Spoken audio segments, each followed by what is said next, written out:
And yes, so everybody, welcome to a Thursday night talk with the Kalamazoo Institute of Arts in Kalamazoo, Michigan. It's November 12th, and we're so thrilled today to be joined by Mr. Albert Chong. He is an artist who is featured in the Cultural Encounters Art of the Asian Diaspora 1945 to Present exhibition, which is currently on display in the upper level galleries of the Kalamazoo Institute of Arts. So Albert Chong is a contemporary artist working in the mediums of photography and installation art. His works have referenced personal mysticism, spirituality, race and identity, and numerous other topics, as well as celebrating the beauty of images and objects. His work in photography sometimes utilizes found, appropriated, and familial photographs, as well as many types of objects primarily of an organic nature that serve as shamanic talismans and symbolic and referential signifiers. These works aspire to visually embed the narratives of race and ethnicity with the aesthetic whimsy required to sublimate and catalyze meaning and references. These works use analog and digital layering to create the sometimes dense but usually simple arrangements that infer, relate, and connect, and signify the complex nature of the struggles of the displaced peoples of the Asian and African diaspora. Albert Chong was born in Kingston, Jamaica in 1958. He immigrated to the USA in 1977 and lived in Brooklyn, New York. He attended the School of Visual Arts in New York City, where he received a BFA with honors in 1981. Chong became active in the New York art scene up until 1988, when he left to attend graduate school at the University of California in San Diego. He received his MFA from USCD in 1991, and in the same year accepted a faculty appointment at the University of Colorado at Boulder. He is presently professor of art at the University of Colorado in Boulder, where he teaches photography. Chong has also taught at the School of Visual Arts in New York City from 1982 to 88. Mira Costa College in Oceanside, California from 1989 to 91, and Rhode Island School of Design in Providence from 1996 to 97, and Stanford University in California in 2006. Albert Chong has received various awards for his work in the visual arts. These include artist fellowships from the states of New York, California, and Colorado, as well as a 1992 individual artist fellowship from the National Endowment for the Arts. In 1998, he was awarded the Guggenheim Fellowship in the field of photography and the Pollock-Krasner Grant. His work has contributed to the discourse around race, identity, and spirituality in art, and is in collections, public and private, and corporate, and has been featured in publications, books, and periodicals too numerous to mention. He has represented Jamaica in many international biennales and national and international exhibitions, including the 2001 Venice Biennale, the 1998 Sao Paulo Biennale, and the 7th Havana Biennale in Cuba in 2000. So without any further ado, we are so thrilled to welcome Albert Chong. Thank you, Jessica. Hello, everybody. Hello, everybody. As you can all hear me, hope all is well. I'm going to be taking you through different bodies of works going up to the present time. I did want to show you some videos, but we're having some issues with that, so I'm just going to stick to the images primarily. All right, and a little about myself before we start. As Jessica said, I'm from Jamaica. In terms of the issue of being from the diaspora, from the Asian diaspora in the Caribbean, my grandparents, my grandfathers were from China, and my grandmothers were Afro-Jamaicans. Both my parents obviously are hybrids, meaning half Chinese, half Black. And so that results in what you see here. I grew up in a fairly large merchant family, meaning my parents were shopkeepers. And I'm the last of of a good many siblings. I probably have about 8 siblings, thereabouts, a bit more. Anyway, without further ado, I'm gonna just take you through some works. We're gonna start with some of the earliest bodies of work, which will be the eye traits, which will be the self-portraits, and then work our way through. So yeah, let me go ahead and put on my glasses and share my screen.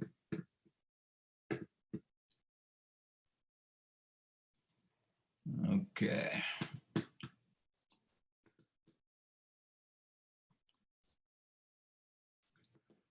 Now,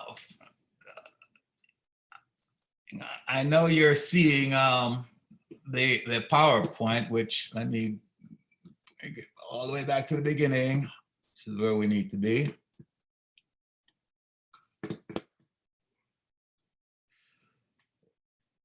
Definitely is a new time in regards to doing talks via Zoom. Anyway, let me just take you through. Okay, so as you're seeing here, you know, I hate reading to you, but it might be the easiest way to get through the works. My personal idealization of an Afro-Caribbean, Rastafarian, mystical worldview, that's a mouthful, I know. A world peopled by spirits, shamans, sages, warriors, and sundry other personas against a backdrop of sackcloth. Assorted rituals and private performances were enacted for the camera. The personas were named and identified after the pictures were made. Using the image of my body as a visual metaphor and as a representation for the various roles played by individuals in the formation of culture, with roles as varied and diverse as that of the tribal chief, the shackled slave bound for export to the New World, the griot, the shaman, the mystic, or the bush doctor. These and many other personas emerge in the eye traits. The work was an attempt to visualize a new cultural identity from the immigrant experience of being an Afro-Asian Jamaican newly immigrated to New York's version of North American culture. I sought to weave what I knew of Rasta or Rastafarian cosmology and its mystical philosophy and Jamaican folk culture to what I knew of Africa. And that included personal romantic or sentimentalized notions and media stereotypes. Over the years, this work has expanded and sought to transcend the original basis and inspiration for the eye traits. Okay, looks like I'm gonna have to forward the old-fashioned way. Oops. Having some issues here. That didn't happen before. Oh boy, okay. This is not good. All right, I am gonna switch to a different PowerPoint. This one, for some reason, it worked before. I don't know what's going on. Okay. Sorry, people, I am gonna go to backup. My deep apologies. I wonder if I can solve this.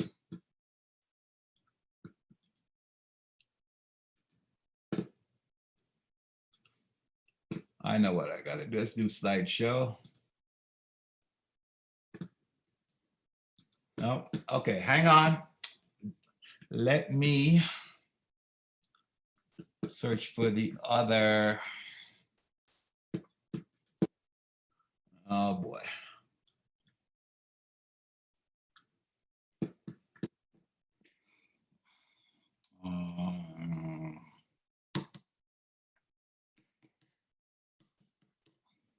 Just went and closed that file too. It was, let's see.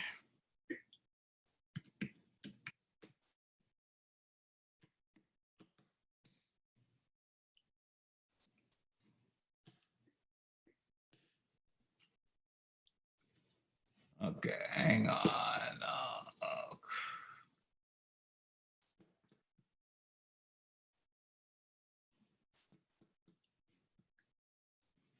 This is terrible. I'm sorry, people. It's okay. We're all so used to how technology is affecting our lives. And, you know, I think we're all very understanding anytime there's any kind of technical issue. My internet cut out right before this started, so. All right, I've got to find this other, I've just gotta compose myself and find this other PowerPoint since this one is not working.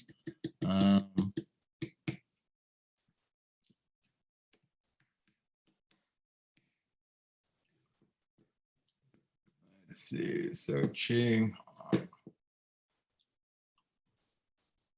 I thought I had everything together today. It's crazy. Now, where is this? Not there.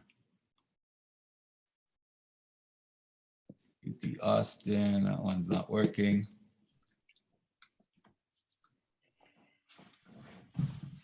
Not it. Okay, I am gonna go in to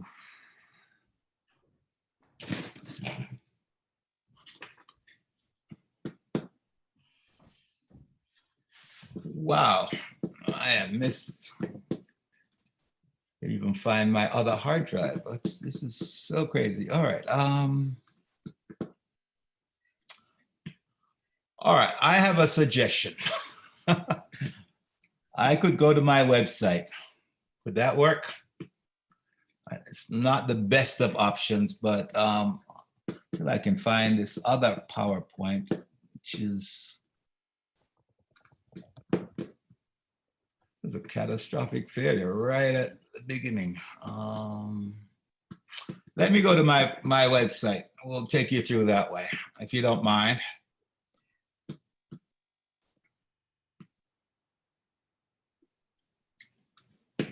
Okay.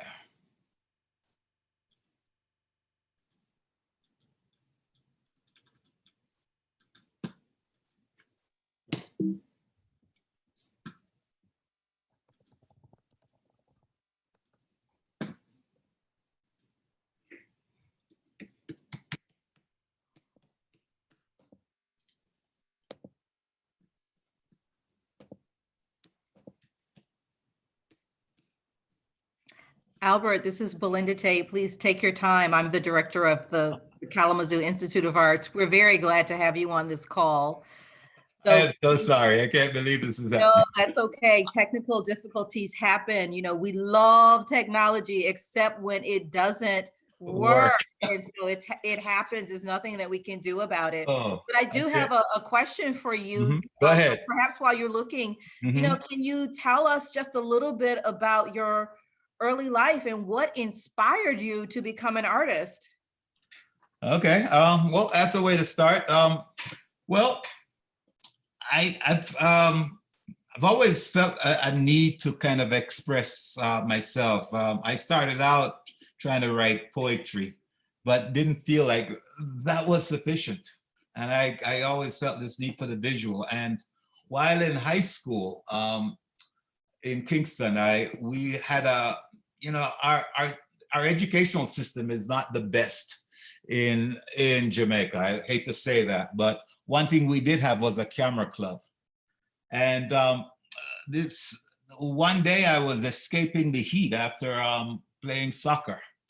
And I would go up and visit these friends of mine who were members of the camera club, knock on the door, and I would go in, and there was a bench under the enlarging table that I would take naps on. And one day after I'd cooled off, I would go there to cool off because it had an air conditioning. And the other air conditioner on the campus was in the principal's or the headmaster's office. And I had sampled that one too many times involuntarily. And so I discovered the darkroom with these friends. And one day I got up to see what was going on and looked over a friend's shoulder and saw the image coming up in the developer, and that completely blew me away. I was hooked. You know, it was a great epiphany of my life at that time. And with that epiphany came this realization that if there was an image if there was something that I could imagine, if I could imagine something, I felt a possibility that I could actually put that onto film and make it real, make it into, make it real. So that is sort of how it started. I ended up in New York and did not quite know what my next move would be at the age of about 18. And I was told by a friend that, when asked what I was interested in, I said, well, I really like photography. They said, well, you could go to school for that, which I didn't know. And I was given a list of art school, and the School of Visual Arts was at the top of my list. And from there, I applied and was accepted, and that led to my life. In making images, I got somewhat frustrated in art school because we were all doing street photography. And that was the in thing at the time. That was in vogue. And I was really bored with street photography. Everybody's works looked alike. And I felt a need to kind of to break away and to make my own images and not be dependent upon the fickle aspects of capturing some kind of external reality that was supposed to be art. So that led me indoors to trying to kind of create my own images. And I then started using a crumpled burlap, or what we call in Jamaica crocus bag, as a backdrop to kind of replicate a landscape of sorts, but an interior one. And with those images, I was trying really hard to kind of create what I might call cultural archetypes, which would be, representative of like farmers and sages and warriors and everything else. And so I would set up my camera and walk into the set, and with doing long exposures. At that time, there was no digital, nothing was digital, it was all film. And so it took a lot of trial and error before I got the process down. But I was incorporating a lot of aspects of life that I was involved with, including objects from religious rituals to do with like religions of African origins, such as Yoruba religion, as it's manifested in the New World, called Santeria. And then as aspects of the Rastafarian religion, and trying to create what I might call my own personal cosmology, if that makes sense to you. So you've been looking at the eye trait. So I'm gonna move on to a different body of work. Is the website working for guys? I'm sorry to have to show you the website, but. Yes, it's working. Okay. Now I am gonna move on now to I'm gonna move on to the thrones. Actually, where'd they go? There we go.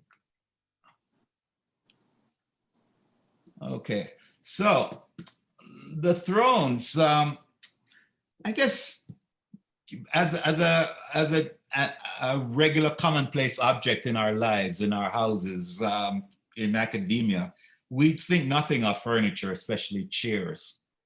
But in New York, where I was living in Brooklyn, in Williamsburg, people would toss out stuff, and sometimes they looked to be in perfect shape, and I was a little bit of a pack rat, I guess. And so I would drag stuff into my studio in Brooklyn. Oops, I'm thinking you're not being able to see the images all the way. Are we good now? You see I'm good? All right, so sorry. And so one day I picked up this chair and took it home and said, well, what am I gonna do with this thing?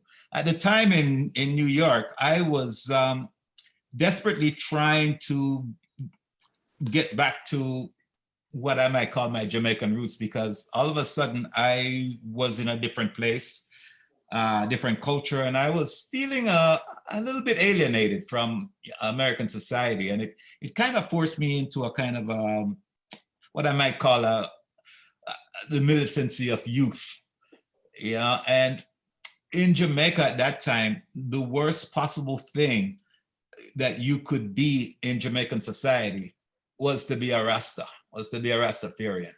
And it was, my parents did not take it well. But leaving Jamaica, it sort of forced a lot of us into that form of militancy as we sought to kind of react to the situation, what we would then term Babylon at the time, which is just a general umbrella term for oppressive societies. And even though I chose to live here and it was the promised land in regards to opportunities, there were still, issues of political oppression that I was somewhat aware of in terms of life in America. It was the first time I truly experienced racism. I mean, our issues in Jamaica, our conflicts are mostly around class and not so much around race, even though we are a majority culture of African descent. So the images, let me just go through some of the images for you. This is thrown for the gorilla spirits. I don't know how to stop this thing from moving. Okay, stay. Okay, let me see. Okay, this is gonna be interesting. All right, next one. I've never done a talk from my website before. This is, that last one was the two generations. So that chair I was talking about that I took home, I was starting to kind of try and figure out how to cook Jamaican cuisine at the time to try and get back to the roots as such. And one of the things I started using was salted cod to cook with. Because it is part of the national dish, for better or for worse, in Jamaica, because I don't know what we were thinking of, but we have a national dish called ackee and saltfish. Ackee is this poisonous fruit that we cook with salted cod and other types of stuff. But the issue is that salted cod is not available in the Caribbean. And that fishery collapsed quite a while ago. And it generally comes from the other colony, the other former colony, which was Canada. And so it has become a bit of an issue to have the major ingredient of a national dish that is exorbitantly expensive and that has to be imported. But I could get salted cod in Brooklyn at the time, and I started cooking with it, and I started saving the skins. I would peel the flesh off and then started covering. This is the chair that I'm talking about that I picked up in that first image. And I started making books that were covered with codfish skin and then chairs. And that led me to start thinking about these chairs as to what they could mean. And eventually I turned them into, I saw them as shrines, as sites for ritual and ceremonies. A place in which I would, this idea of seeding the ancestors and seeding the spirits, a place of veneration and ritual as such. So I hope that's making sense. In this image, you're seeing my shore-and dreadlocks, and that last one that was just posted. This one I am blowing smoke. This one has got my dreadlocks, my shore-and dreadlocks on the chair with a photo of my father. Wish I could find a way to stop him from actually moving. All right. So please feel free to ask any questions that, that may be going through your minds. This is gonna be a sort of flying by the seat of my pants type of a lecture because of our technical issues. But you will get to, see my website with me, so definitely jump in. So the thrones ended up being the next major body of work. And sometimes with a lot of these works, they have images that I call heralding images that might come about a few years earlier, meaning that it's something that I did intuitively. A lot of the time I try and work in a kind of intuitive mode where my mind is not interfering with the creative process.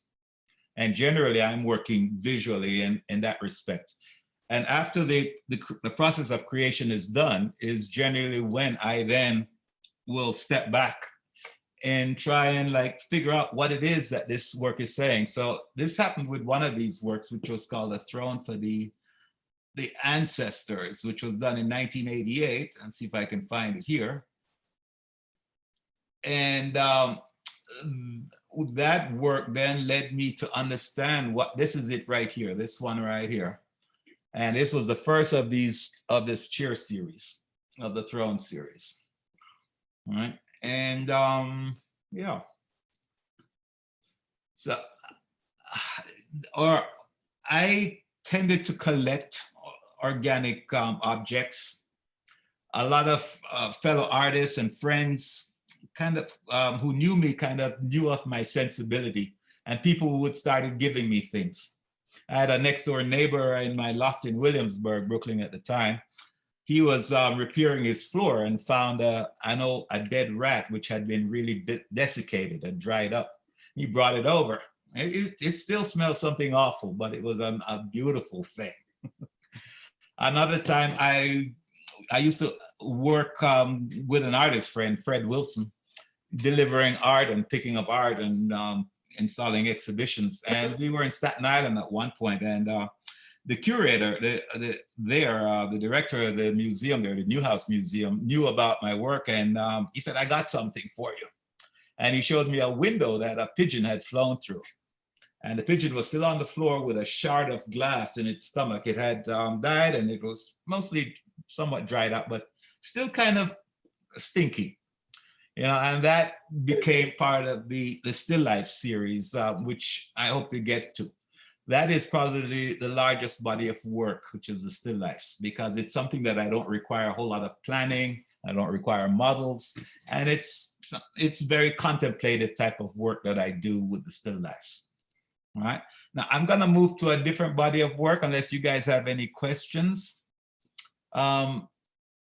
So some of the thrones were dedicated to deceased members of my family. Some were to kind of unknown spirits or to different types of deities or orishas.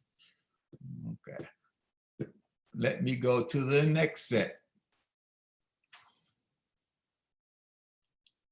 Okay.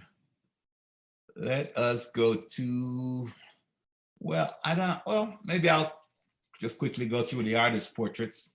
So I teach at the University of Colorado in Boulder here, and we have a long-running visiting artist program. So whenever artist friends would come to speak, I would invite them up to my studio. This is Faith Ringgold, one of my professors in grad school. And I would invite them to, you know, to relax. I would provide them with their favorite vice, whether it be, you know, something you smoke or something you drink. And then we would make a portrait during their visit. But some of these portraits are also of friends, was also done when I was still living in New York. All right, so you're seeing a range of people.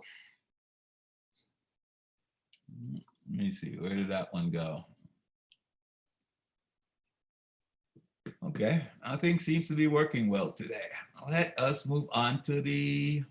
Albert, I have a question for you. Jump in. And I have an image of this, so I'm happy to share my screen if it's Please helpful. do.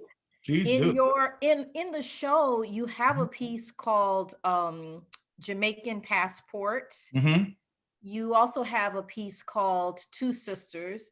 And these two works seem to be very personal. I mean, one, you're using your actual passport identity, so you're, you know, talking a lot about you're investing yourself in the work in a unique way. But could you talk a little bit about you know, the two pieces that we actually, yes, that we have access to? Okay. In terms of Jamaican passport, Jamaicans tend to be a somewhat of a immigrant culture. You know, we have a lot of ambitious people, and the island doesn't provide enough opportunities for the most ambitious among us. So it's part of what you might call a brain drain for the most part, where sometimes the brightest and the best, who are most ambitious, will seek their fortunes or greater opportunities outside of the borders of the country. And so a passport is a really important document in an island culture, especially one as transient or as migratory as Jamaicans. And so I got my first passport when I was 8 years old in 1966 on my first trip to the United States, which was still a really momentous event for me as a child, to be able to leave that island. And I've been collecting them ever since. But I saw these documents as well, as part of my connection to society, but also as a ticket out and as a means towards adventures that would never be possible within my home country. And so I started working with documents, and I wanted to kind of use it to kind of speak about somewhat the immigrant experience and turning it into sort of a still life, as well as a site of a sort of a ritual as well. So the My Jamaican Passport work was somewhat based upon all of these issues to do with migration, to deal with, as well as opportunities, as well as ambition individually. I also became somewhat, did you want to share that image? I'm giving you my screen. I'm going to do that. I'm getting kicked out of the meeting. I don't even have a screen anymore. Oh, okay. Well, I got kicked out or something. Yeah, there I am. There you are. Okay. So you're not able to share it? Here it is. Can you see this? There we go. So yes, that really helps me out. Well, you're seeing beads on here. I started incorporating religious objects into some of the still lifes. And yeah, these beads are actually from part of the Santeria religion in regards, yeah. And so I also realized that there was so much that I wanted to say that sometimes I didn't feel like a photograph could do justice to, so much that I wanted to express. And so I discovered copper and discovered how soft it was, and then saw it as a means of extending the narratives outside the photographs onto these maps. And so then I started writing into it, putting journal entries as well as little drawings, different types of symbols and icons. So that was the story behind that. The two sisters had to do with my love of old photographs. And this is actually the sisters. So the smallest child here is my mother. And this was the only surviving photograph that she had of herself as a child. And, she knew that I was, involved with photography, and sent me the picture and asked me if I could fix it because it had a tear in it that you can see going down the middle. This was before Photoshop, so all I could do was rephotograph it, which I did. And so I rephotographed it, but then I said, okay, well, that's quick and easy and done. So what's next? There's got to be more going on than just simply photographing this thing. And so I then decided to play around with it, to turn it into a still life. And so I would gather all these things and started moving them around. To me, a photograph presents itself as another world because it creates an additional layer of illusion that I could work with.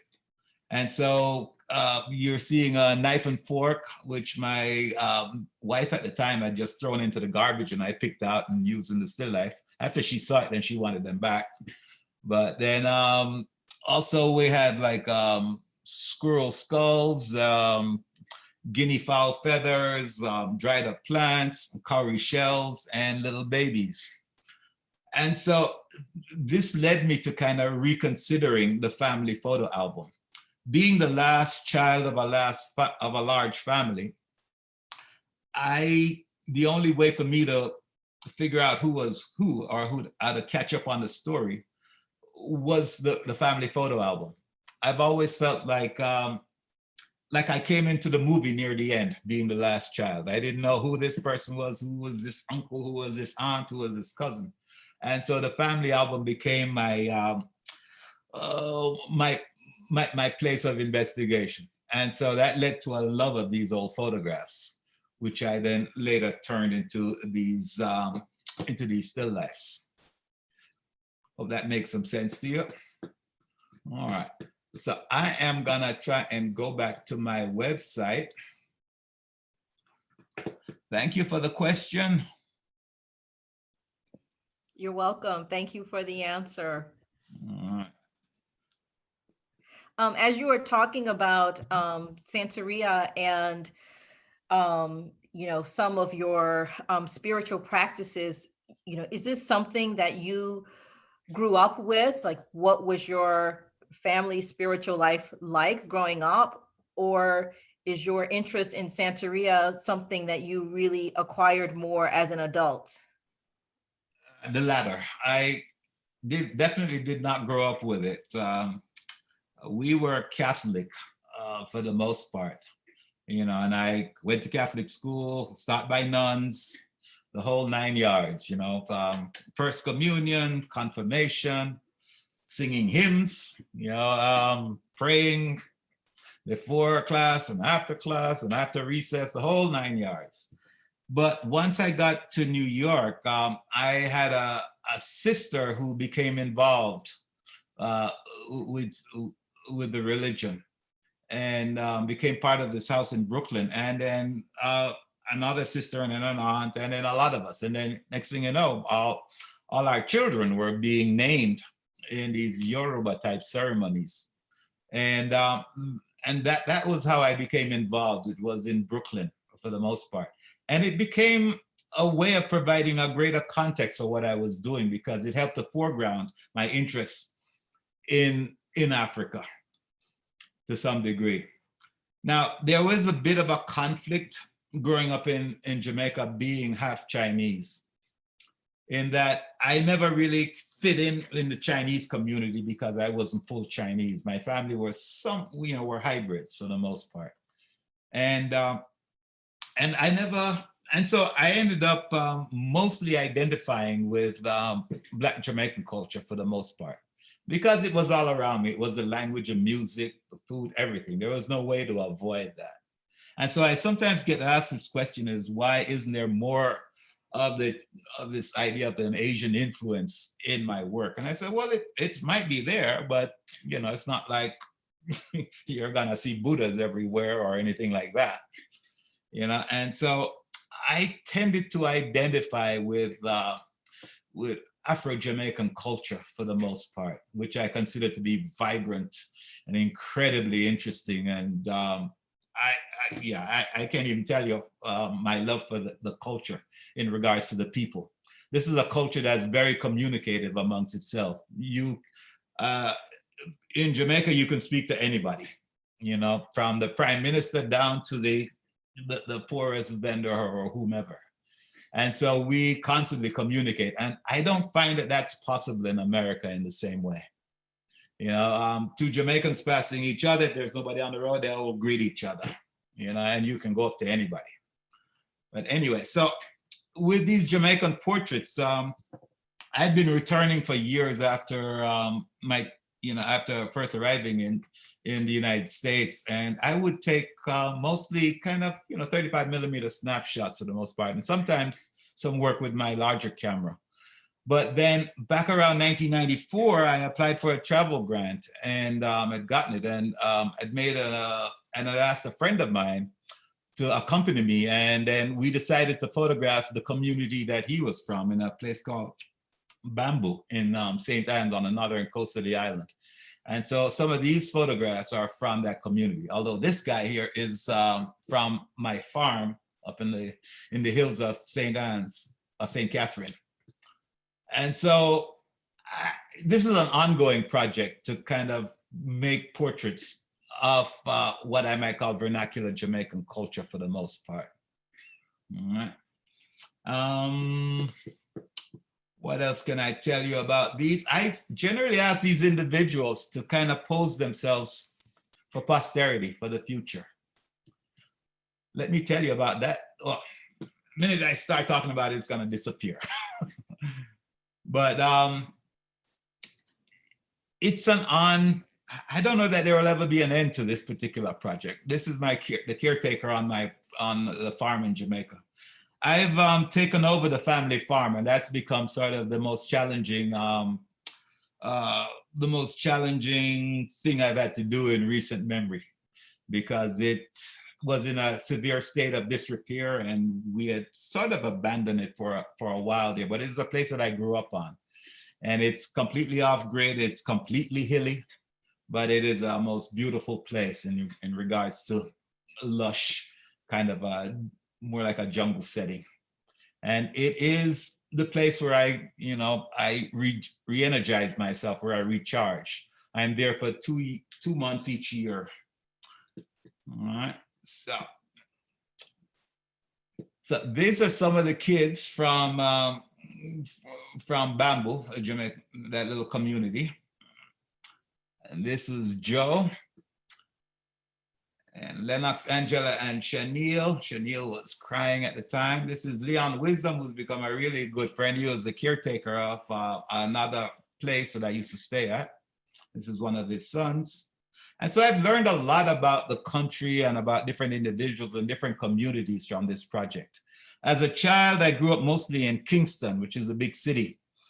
And the country was like the rural areas to me was sort of like this other world. In Jamaica, we call anything outside of the big cities, anything outside of Kingston, country. They say, we are go country now, as opposed to town. When we say town, we're talking about the capital. Country, the rural areas. And so I used to go with my father once or twice a week when I was off from school, mostly in the summers, to get produce. And usually we'd kill a pig once a month, and we used to cut up this pig in the kitchen in the house, which was always a kind of a weird thing for me, seeing this massive animal on a kitchen counter. This is Puna, who's covered with sawdust. He cuts wood for me from time to time. All right, I am gonna move on. Any questions about these? All right. I think I possibly could recover that other PowerPoint, but it would require some searching. So I'm just gonna continue onwards. Albert, you have these pieces called winged evocations. Yes. Can you talk a little bit about those? Yes. Okay, I'd be happy to. Let me go to the installations.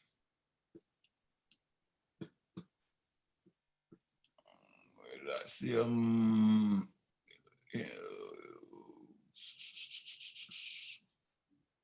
Oops, sorry, hang on. There it is, right at the top. You didn't even see it. Okay, so come on, baby. There we go. This is winged evocations. So I started focusing. I became I love photographs, but I felt that it couldn't adequately express everything that I wanted to do. Some images in my head, visions, were not possible photographically. And so I then had to move into a more three-dimensional way of working. So I had this vision, this reoccurring vision in my head of these figures with wings that were almost nightmarish, but not quite. And I could not get the image out of my head for years. And so I decided to make it real. And it involved quite a bit of work because I am not a natural born sculptor, put it that way, in terms of the mechanics and materials. And so I had to seek out some help from I had discovered a young man who was a brilliant machinist and sculptor who was in our program, and he worked with me on some of these installation works. So Winged Evocations is really 5 figures with wings that has my face on them. And they're kinetic in that the wings are activated by motion sensors when you walk into the space. And generally the wings start beating, and usually there is a piece of music that accompanies it. The piece of music is an old Jamaican song from the Wailers called Wings of a Dove. And it was one of the earliest tunes that I remember. The earliest song I remember is the national anthem. I was born in 58. The country became independent in 62. And so in my youth, I remember the anthem being played constantly because, we were in the early throes of nation building.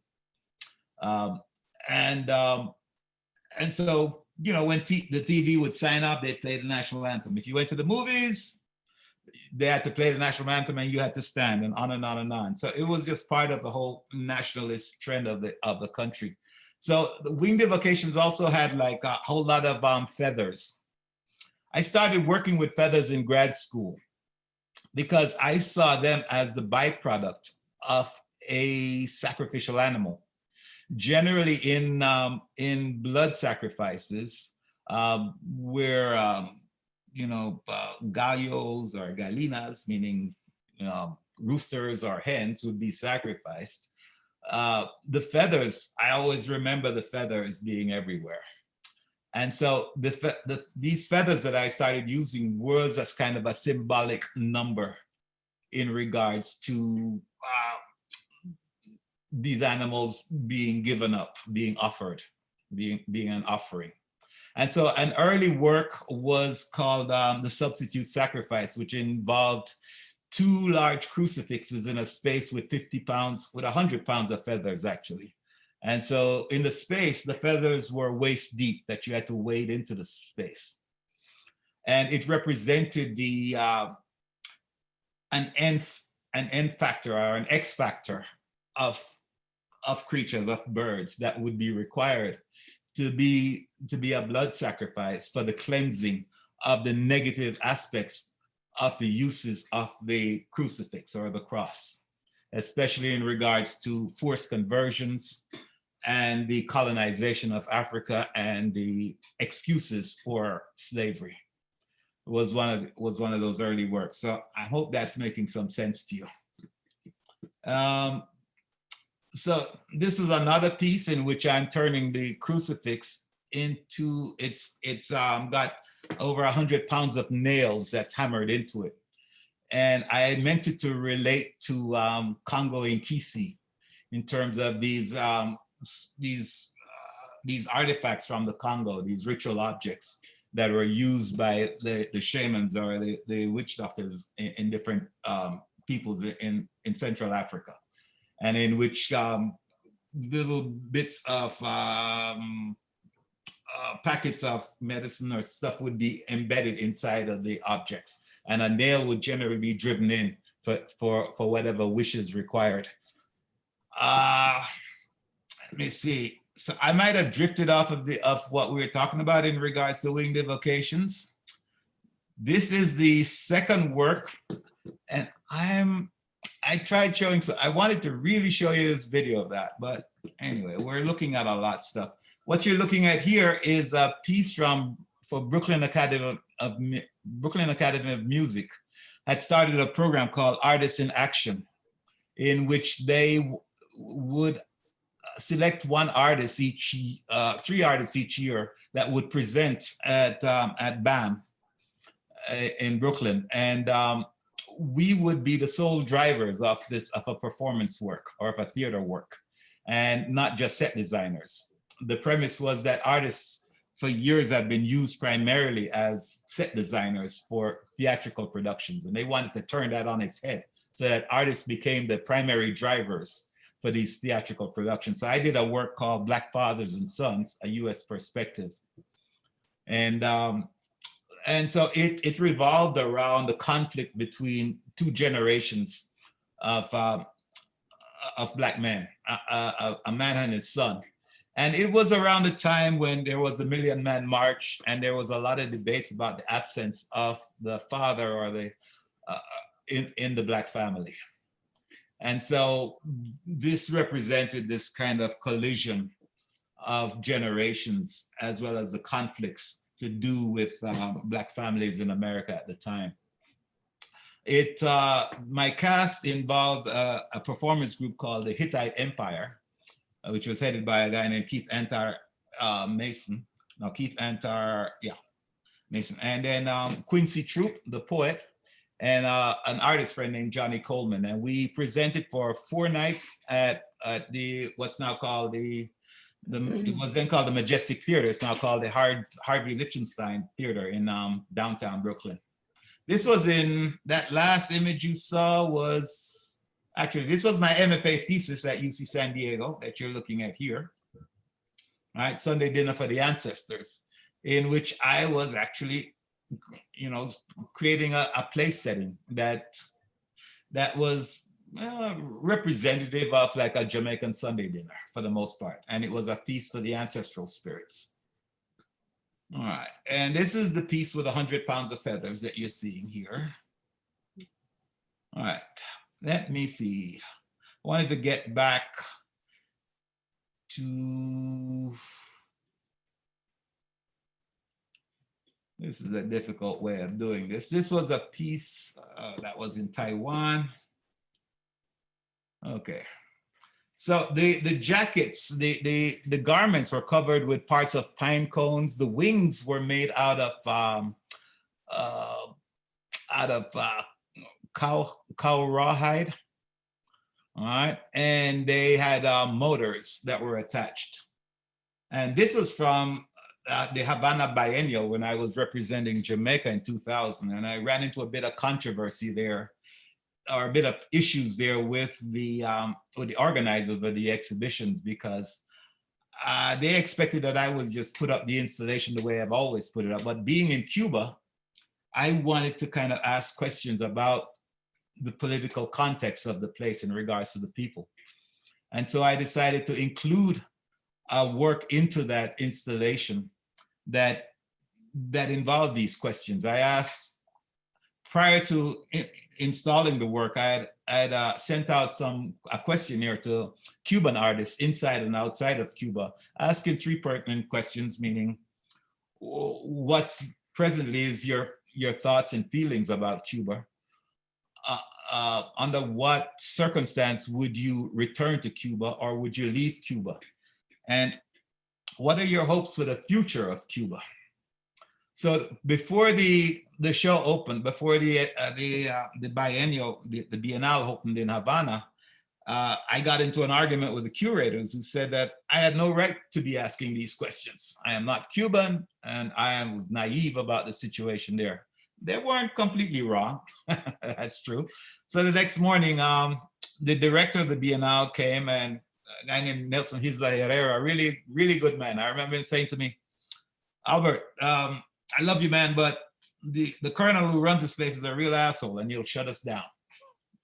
You know, and at that point too, my crew was being highly intimidated because we had Cuban military who were camping out in our space as a means of intimidation. I remember my assistant saying to me, my crew saying to me, this is not what we signed on for. This could be really problematic. So in the end, I decided to compromise, and the compromise was using, making paper boats. I was staying with a Cuban guy, and he had one book in his apartment, and it was a book about the CIA called Inside the Company by a rogue CIA officer called Philip Agee. And at one morning, I discovered that he had origami paper boat on his table. I had unfurled it, turned into a paper boat. So I said, can you make me some paper boats? And he said, sure, but I don't have no paper. And I said, well, what about that book? And he said, yeah, we could use that. So he tore pages out of this book on the CIA. And this is what you're looking at right here. And we used the boats to cover up the offending text and the offending questions. Some artists had actually made copies of their Cuban passports and wrote freedom, freedom, freedom, libertad, libertad, libertad all over it. And others wrote poetic verse about what it means to live and be in Cuba. So that's what that was somewhat about. The other piece that you saw with the cheer, this one that you're looking at, is called Throne for the Third Millennium. And this idea came to me while we were in Cuba. I could not get this one out of my head. And once I got back, I started working on it. And it's meant to be a royal chair, you know, that it's set in a 5-pointed star. And when you sit on the seat, the wings start beating. So it first premiered at the San Jose Museum and has kind of traveled around since. It's sort of like what I might call an ego machine. Because when you sit on it, it's meant to elevate you above the audience and kind of make you feel like you're, you know, like you're of the nobility or that you're a royalty, you know. But it's primarily most popular with children, though. I think children love it more than the adults. Okay, any questions? I hope you guys are somewhat enjoying this. I'm sorry for the problems we're having. No, Albert, you're doing a really great job. I think that there are a couple of questions, so that if we could pause to give people a chance to unmute. I'm happy to take them. I was going to ask you about those origami boats, Mm-hmm. but you already answered that. So I think it's kind of interesting that the origami is Asian, you know, in its origin as far as the practice is concerned.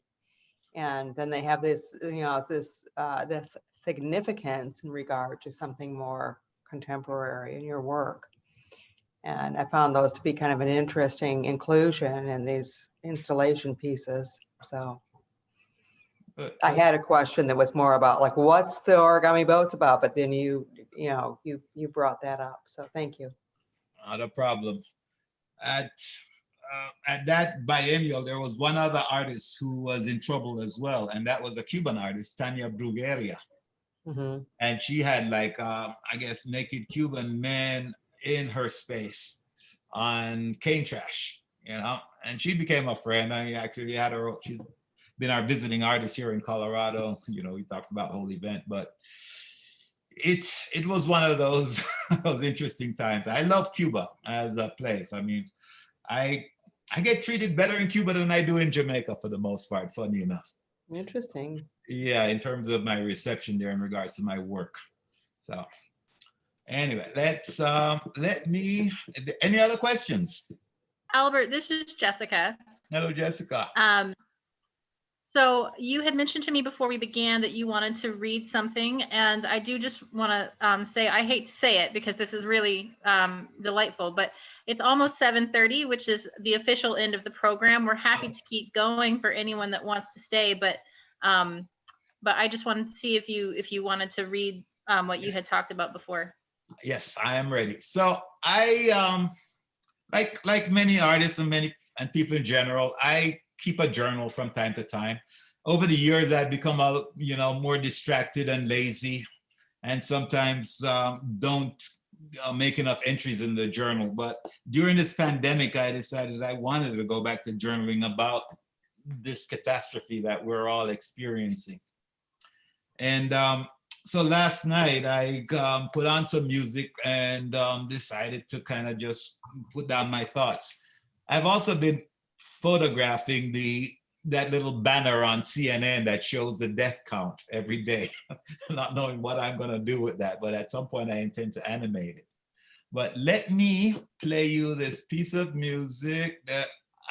The reason I'm playing the music is because that was the music that inspired, I guess, this journal entry. So I just felt it was apropos. Now, there is a lot going on with my computer here. Let me find the music. Sorry, I'm gonna move things around a little bit. I cannot believe I had that. There we go. Okay.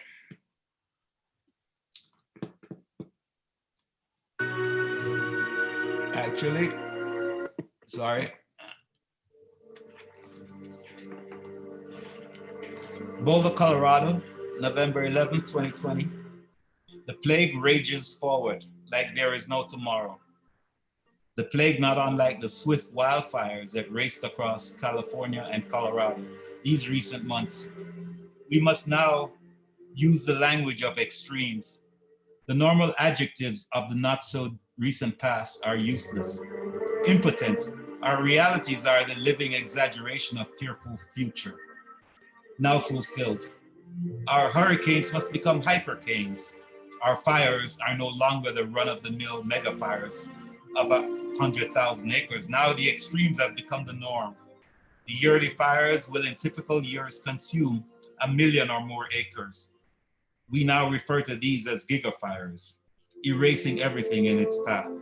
Welcome to America, the land ruled by a psychotic, sociopathic, narcissistic idiot who was elected by 17 million idiots to eviscerate a conceited and prideful land. A retelling in the 21st century America, the story of another demagogue, Nazi Germany and Adolf Hitler. The same story has been performed on the stages of humanity's nations, oftentimes with a consequence of great historical regret. Oh, how I wish there was a God, because we so need one now. Something fantastical so that we can continue to hide from the consequences of our actions. Our children have no future. We have burned down the house, cut down the trees in the backyard, and used the lake like a toilet and a garbage dump, and have killed and eaten what few creatures that was still clinging to a miserable existence. How I wish there was a God, something to blame instead of myself, a reason to wallow in a proud and blatant stupidity while life shrivels and dies around us. What have we done? We have burned down the house. Oh. So, of course, the music was called Not to Be Forgotten, the Final Hour by the Pat Metheny Group. And I will stop it now. Okay. Once again, my sincere apologies. Everything was working fine until we started. Albert, do you mind if I stop your screen share and we move on to the Q&A? Not a problem.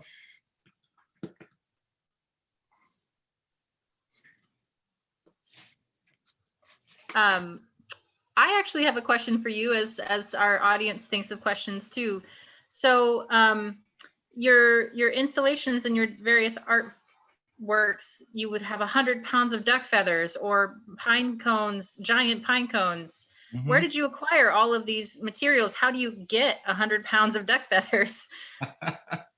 Well, that's the beauty of America. You can get anything you want here. I wouldn't be able to get 100 pounds of duck feathers in Jamaica if I was still living there, but you could find anything. And this was before the days of the internet. You know, this was in grad school. So yeah, it turns out there are a lot of places that actually sell feathers for people who make down comforters and jackets and coats and that kind of thing. And so it wasn't that difficult to acquire. Part of the big problem with it was storing it after the event, because unless you had a refrigerated storage compartment, it gets eaten by moths. And so I've lost a lot of these feathers over the years. Okay, your other question was about pine cones. California has the most giant pine cones you can imagine. These things are called man killers, and they can be this size. All right, and whenever I move or live in a different place, I'm really generally extremely fascinated by the flora and the fauna, especially the flora, which I'm always examining. And that was the case with California. I was discovering all kinds of plant forms that I was never familiar with. And so that's sort of how that came about. Thank you. I'd also like to invite our audience, if you are more comfortable typing your question or your thoughts into the chat box, I'm happy to read those out loud. Or if you want to unmute yourselves, you are more than welcome to do that as well.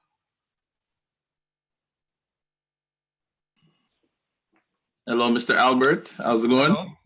Good. It's just, I'm happy and excited to see a fellow Jamaican. My family is Jamaican, so I'm an Afro-Canadian Jamaican living in America. So you're born in Jamaica? You're born in yard? just the family. So Just one from town, one from country. So I definitely was relating to both sides of your story there, and really appreciated you sharing that journey. I look forward to following more of your artwork. And as you can see, we have a little product of Sweet. I like a young man. Afro-Asian children here. So That's another one there. yes, Right. so just want to hail you up and say I acknowledge and appreciate you sharing your artwork with us. And thank you. Continue. Thank you, brethren. You have a beautiful family there. Thank you, sir.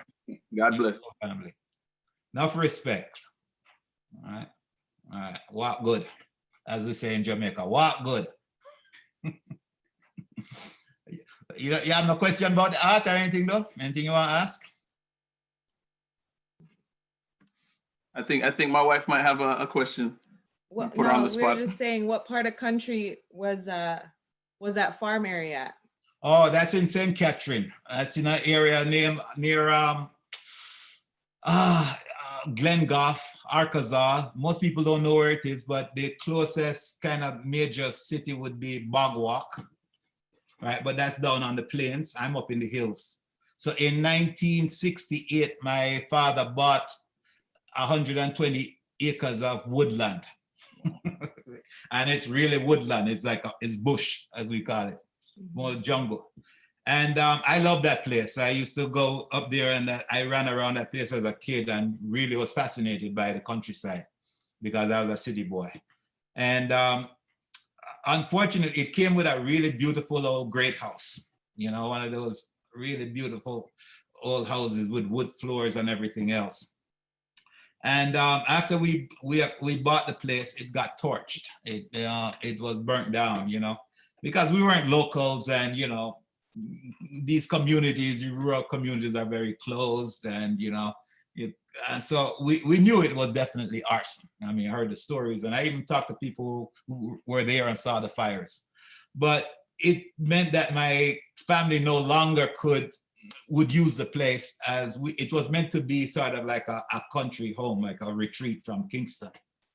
Instead, it changed the entire history of the family and the place, because I now realize, now that I'm rebuilding the place, that if that particular event had not happened, we would have become integrated with that community, and we'd have been, you know, got to know the community, and we would have employed people, and it would have been a good kind of mutual kind of exchange between my family and that community. But that one event completely changed that history. And so that place only became a place to kind of get produce to sell in Kingston. So I would go with my father, and we would drive around and buy bananas from the locals. And I would be the one doing the tallying, you know, I would be tallying the banana. I'd do all the adding up and the weighing. And then I would go with him to sell the banana to the local supermarkets in Kingston. And so after my father died in '89, he didn't leave a will. And my last conversation with him, a week before he died, he was to come see me in grad school in San Diego. But he died, he didn't make it. And the last conversation with him was about that land. I kept asking him, what about the land? I want the land. And he kept saying to me, sure, don't worry about that, man. I mean, whatever is mine is yours. Don't worry about that. I said, but Papa, how will you deal with it? Yeah, sure. Anyway, he didn't leave a will. And so that place ended up in probate. The only reason it wasn't sold like the rest of the family properties was because it was so big. And we couldn't find a buyer, and it saved it. You know, and I'm so glad we sold the main family house, the main family headquarters in Kingston for a pittance. I had two sisters, and one of which was very money hungry, one sister, and she just wanted to dissolve everything, but couldn't do that with the land. And so this was the only thing that I wanted, because it's become sort of what I regard as my fortress of solitude. You know, I go there and I am completely, I can't even describe the place, you know, but it's sort of, it's real home for me. It allows me to get out of America every now and then for 2 months out of the year, and to live naturally. I can pick at least 5 different fruits from my bedroom window, which is upstairs. I have jackfruit that I can pick literally out the window. you know, as well as, you know, Star Apple and Guinness and on and on and on, you know. It sounds like we're gonna have to continue this conversation another time. See it. This is good for me. I love it, but I'm just thinking about everyone else. So Okay. thank you. All Thank right. you so much. Give thanks. I have a question, and that has to do with this conversation that you're having right now. Yeah, I'm very interested in family ancestry in my own artwork and also in my current life. But one thing that comes up to me is, you know, a question of how personal you know, the more personal you are, the more universal you become. So these are personal stories, but how do they relate in a more kind of universal context for you? I think that's an ongoing inquiry for many of us artists who are dealing with identity and memory and place, and you know, no matter who we are, right?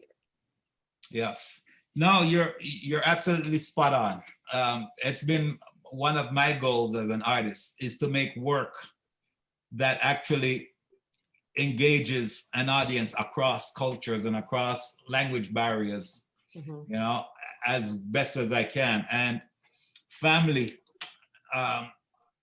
is one of those subjects that actually is able to do that, because we all have families. And that is, you know, the common thread through all humanity. And much of the time, sometimes the only way we connect with those families, especially through time, as family members die, is through their memory. And those memories can only be, well, back in the past, back in the day, those memories could only be encapsulated in a photograph. Right. Now we have videos and all of this stuff. But back then, the photograph was this incredibly precious object that, you know, that is still very special to us. When we are struck with massive disasters like hurricanes, people don't go looking for jewelry after the hurricane has passed. They don't go looking for furniture. They don't go looking for money. They go looking for photographs. Generally, all the disaster centers will set up huge tables and will lay out whatever photographs that were found, and people will like mull around and pick through and try, you know, and find their own photographs. So I long ago realized how important the family photograph is in regards to our personal histories and memories. And part of the problems with the idea of third world cultures or places like Jamaica is that we didn't have the technology of photography available to us like first world countries did. And so people in places like Jamaica were only photographed on special occasions when they were dressed up and they would go to a photo studio. Right. And it was generally, you know, some special event, the birth of a child or just some special event where you save the money, you go to the photo studio, and the picture man, or the cameraman as they call it back in the day, would make these beautiful photos. And so I have a whole set of still life images called the color still lifes, which are primarily based around these photographs. Over the years, I've had a lot of different individuals who've approached me to kind of do the same thing with their photographs. Most recently, there was a woman named Shailene Qualls. There is an image, if you guys want to look it up, it's called About Ben Ingram. You can see it on my website. And Ben Ingram was her great-great-grandfather, and he was a farmer in Georgia. And he had a 1,000-acre farm or something like that. And he got into an altercation, a dispute with a white man and ended up killing him. And he was being tried for murder. And he, like a miracle, was acquitted because he was such a beloved member of that community, even though it was a primarily white community at those times, you know. And so she wanted to write a book about Ben Qualls. So she approached me about, as sometimes some people will say, oh, she wanted me to Chong it or to kind of turn it into a still life. And so I did. And so I also used what she had was a bill of sales for one of her ancestors, you know, a slave bill of sales. And I incorporated that into the image as well as some still lifes with it. I also have another photograph by some Ethiopian friends who are living in Boulder here. And they have a brother, Dagme. It's also on in the Color Still Lifes. And he died a while back, but she wanted me to memorialize him as well. And she worked with me. She came to the studio and wanted to be part of the process. And we worked and created a still life till she was happy and I was happy. It was this give and take thing. And I could go on and on. There's been a whole lot of people. There's another image called Christiane that is the wife of an art dealer named Renald Lali. And I was in Miami and he's a dealer of voodoo flags. And I love voodoo flags. I have a bunch in my house. And there was one I really wanted. And, you know, he kind of knew about me and my work and I knew about him. And he said, okay, here's what. I really want you to make a still life of my wife, Christiane. And we could do a trade. I'll give you a flag if you make me a still life. And so I did, and he loved it. And I didn't get the flag I wanted, but I'm still happy. So That's great. yes. Great stories. Lots Oh, of really great stories come out of this, right? Oh yes. So That's what we have. We have narratives. Yeah. Yeah. Wonderful. Thank you. Thank you for the question. Mhm. Albert, I received a private message question asking, what are you currently working on? Ooh, that's a tough one. Well, not that tough. I sometimes take on projects that I can't complete. Presently, I was supposed to be, or still am working on a book project that I don't know if it'll ever get done, you know, but it's a project called About Tomorrow. And it's really portraits of individuals who I'm then asking a series of questions about the uncertainties of the future. So About Tomorrow is addressing a question about the uncertainties of the future, about the perilous future, about the possible catastrophic future that we're actually living presently. For years, we've waited for this moment, and now that future is here. So that project is about asking people to relate their perspectives, their notions of what this future is gonna be like for them. Whether they think it's gonna be an incredibly awful future, or how they're gonna deal with it, or if they saw it coming, or what it means for their children, or whether they're gonna have children. So one cross section of the project will be young people who don't have children yet. And I suspect many of them, I'm hearing from a lot of my students that they're not gonna have, that they don't want children because of this future that we're having.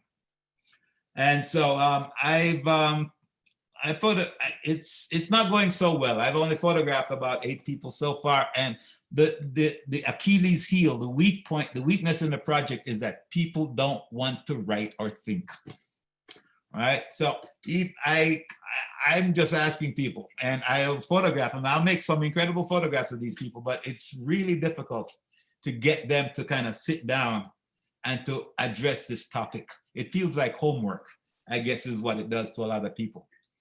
And I even had a collaborator on this project, a Yale professor who's a friend, and he was supposed to be helping me out with this project. I can't even get him to respond to those questions. You know, even though I made these great photos of him and everything else. So I say, if I can't get my collaborator to respond, the project is dead. If he won't do it, why should my subjects? But that's just one kind of a side project. Another would have been trying to visualize these journals in this time of COVID, you know, and seeing how I can turn that into a work of art. I'm also working on a series of desktop published books on the different bodies of works. Getting my work published has been one of my weak points. I'll be deathly honest. If I'm nothing else, I'm generally straightforward and honest, but I've not been real successful in terms of getting my work published. I'm in a lot of different books, you know, as making guest appearances, but in terms of having monographs, I've only had like maybe one monograph from '93 and then a whole lot of exhibition catalogs. But these books are meant to kind of summarize the different bodies of work, and they're sort of desktop published. They're actually quite beautiful. It's from a online publishing company called Sol Digital, and they produce a really beautiful product with a plexiglass cover and everything else. And so that's what I've been doing throughout the COVID thing. I was actually on sabbatical at the beginning of the year to work on the About Tomorrow project. But then the COVID thing happened and that put an end to that for the most part. And so, yeah, that's sort of where I am in terms of projects. The other thing that I am working on that won't end is what I'm talking about in terms of Jamaica, in terms of rebuilding that place and to turn it into an artist retreat eventually. And as a place of sanctuary. It's a really quiet, beautiful place with mostly the sounds of birds. Well, a lot of music on the weekends because this is Jamaica. There is no quiet place in Jamaica. No quiet place, no matter where you go. There's always the sound of the big speakers, you know? So, yeah, and so that's ongoing. So, unfortunately, I didn't make it back to Jamaica this year because of the whole COVID business. And so I am missing the place. So. Thank you so much. Would anyone else like to ask a question or share a thought? I know that we're going over, but I'm not sure if I'm happy to. Such a good time.